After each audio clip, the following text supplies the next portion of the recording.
napfuye se mbega ahantu heza ndi mbega ukuntu gupfa ari byiza mbega uburiri bwiza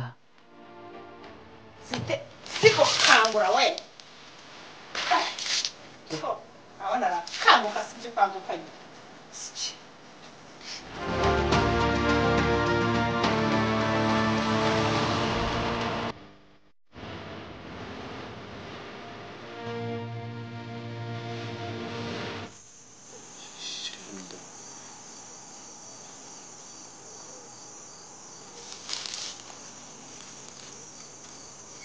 Skoro umuntu wanda